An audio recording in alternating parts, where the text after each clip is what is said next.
Good morning, students. We are learning about lesson number 4, history. So, till now, students, we have learnt about the Adivasis. Those were the tribal groups of India, the real inhabitant of India. Afterwards, students, I have explained to you what were the different regions, how the changes occurred in their tribal societies. Actually, this thing had happened because of the British company. They have started the interference and disturbance in their life by making the different laws by themselves. These all the things I have explained to you, and how their life totally changed by the British company, by the Britishers. So this already we have learned in the topic. I already have explained to you what are the different resources to know about the different tribal group, and which are the different resources to know about them. One hand side there is the ballads and folklores. It is a traditional documents. It means traditional things which are passing from one generation to another one. Okay, so in this way, this we have learnt already in the for last one topics. Then student, I have explained to you few of the tribal groups which are known in the different regions of India, and they were the different ones, and you supposed to learn this all the names. Okay, it's important. So the tribal revolts, just we it was a result of the different exploitation by the Britishers to the poor tribal groups. That's why the different groups like the Santals, they have broke out. They have started their revolt in the Bihar, Bengal and Jharkhand. In the same way, Kols Bengal, Khons of Odisha, Mundas in Jharkhand, Bhils in central India, and Khasis in northeastern India. So there you have learned about the how the Santals where they have started revolt against them, and how they have called them Dikus. Dikus means the person who are not the real owner of their land, those who are outsider. Okay, all the moneylenders, jamidars, and the British officials they include, and they given the name the DQs only. So they fought for this one, like Kanhu, Bhairu, Sidhu. They all the different Santhal leaders were there.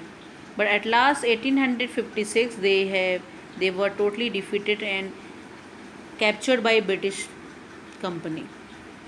Afterwards, when we have learned about the Munda rebellions, Munda, who were known as the inhabitant of the Ranchi and the Jharkhand places, and they have started a revolt against the British rule because they were totally face the problem of starvation, जिसे हम भुखमरी कहते हैं, epidemic. The Mundas rose up the rebellion against the British. Okay, and the main leader of the rebellion was the Birsa Munda, and Birsa Munda is very famous in the Jharkhand areas. Okay, still he is known as the best one because he have done lots of the rebellion activities, the revolt against the British company. But at last he also died. So student, afterwards some of the explanation I have explained to you from the Kols and the Khons of Odisha. Then we have learned about the Khasi one. The Khasi uh, people, it means those who are belonging to the northeastern states, including the Jaintia and Garo hills. Khasi is also one of the hills there, Garo Khasi Jaintia in the Meghalaya state. Okay, so they also were not it means in the comfort zone when they came to know the British have entered their region. And one more thing, when they started to build the Brahmaputra Valley, the one road is which is a road which were connecting the Brahmaputra Valley and the Surma Valley. So they started the revolt, and Tirut Singh was the main leader of the Khasi revolt. Okay, so this we have learned. So now student, at the time when some kinds of this the revolt was going on, so the same time there was the growth of the modern industries. How the growth of the modern industries had been developed in a country, we will learn today. Actually, the famines that broke out in different parts of the country coincided with the decline of the indigenous industries. Okay, so famines we can just use, this is a one kind of the word. It we can take either naturally also, or it can be the human made also. Why this word came here? Because this just we are learning in the topic, the tribal group were totally destroyed, totally exploited by the British company. So slowly they also exploited the small handcraft workers. Okay, those were the small work cottage industry, like we can say, they spoiled all their life. Okay, so in this way the Indian craftsmen forced to British to take some action in the order to improve their flights. So in this way, student, the condition how they can improve. There's the Famine Commission one of 1880 and 1901 recommended revival of the Indian industries. So now which were the small scale industries like the cottage industry or some Indian craftsmanship, it was totally destroyed by the Britishers. That's why the slowly the new changes occurred in the Indian industries also, and it had been spread in a big way. There are also some kinds of the other revolutionary group, they also took participate, like in the 1905. The Swadeshi movement, which advocate use the indigenous goods, also encourage Indian industrialization. Indigenous means which are forming in our own country, which we can form by our hand. This is known as the indigenous one. Okay, this is local ones. So this is the also given the Swadeshi movement. In further topic you will study, it was started by Mahatma Gandhi. So now student, we will learn about how if the different industries had been established in our country. Just you are learning the name of Tata. Okay, so Tata history is a different one. You know the Mumbai the Taj hotel is there. You can find about the history also, who built it and what was the reason behind it. There is a lots of the many story behind it which we can't explain now, but student, you can go through what were the different industry which were established by the Indian people, and but with the help of the some British also. Why they have help? Because it was beneficial for them also. So that's why today we can learn. Today we are going to learn about the different industrial development in our country. First, Bengal Coal Company. It was established in 1843, and this coal mining, it means it was this remained confined to Bengal and Bihar. There were the more than 100 coal mines at the end of 19th century, employing lakhs of the workers. So beta, you can understand class 8th in this way.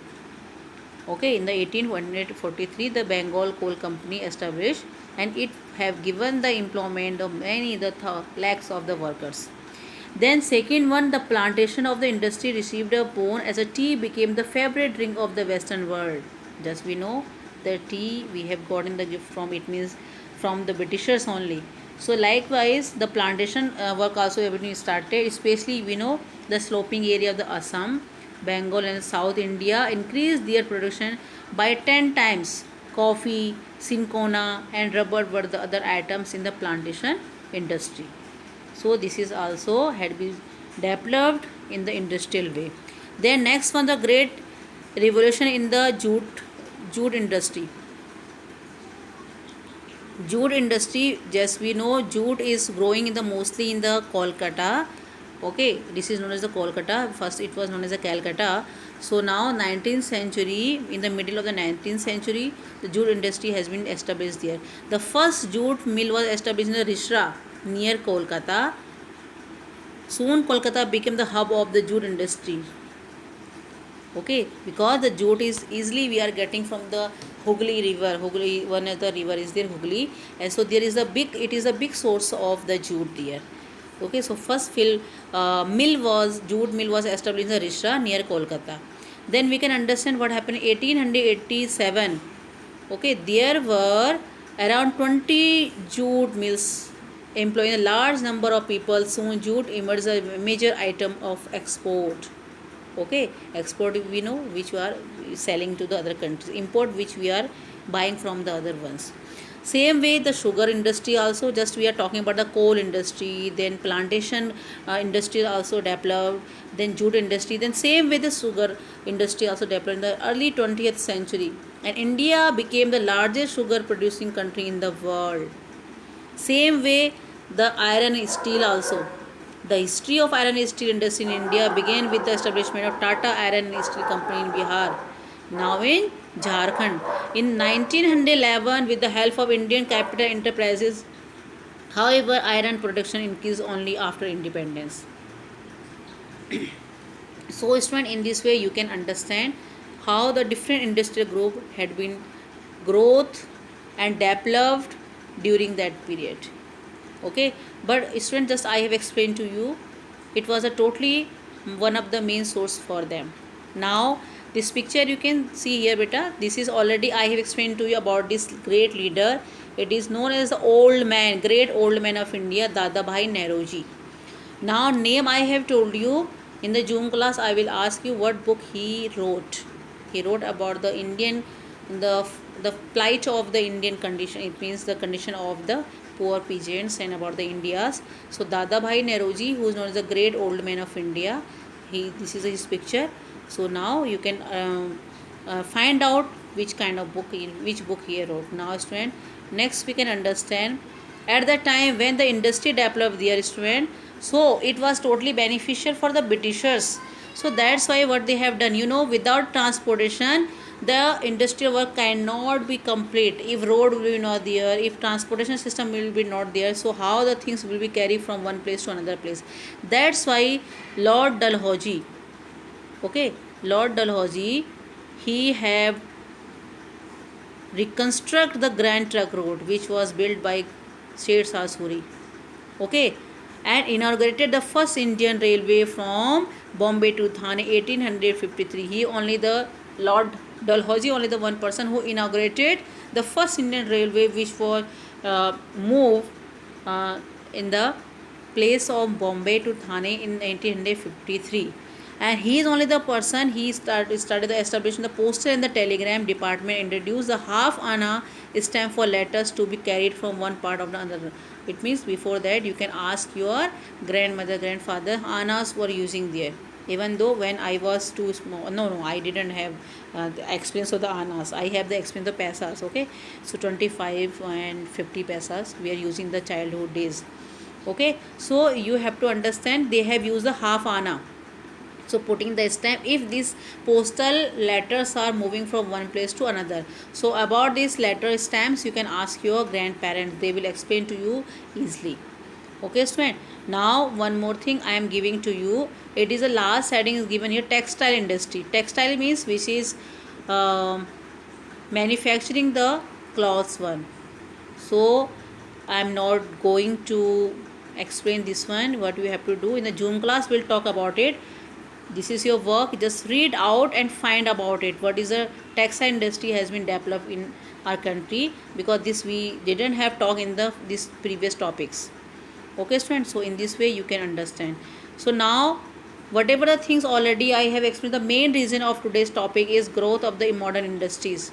I have explained there the coal company, then plantation company, and the jute industrial, then sugar one, and the iron industry. What were the different features were there and how these factories, the industries had been developed in a country, okay. So in this way you can understand and get the knowledge about it. So thank you student, have a nice day.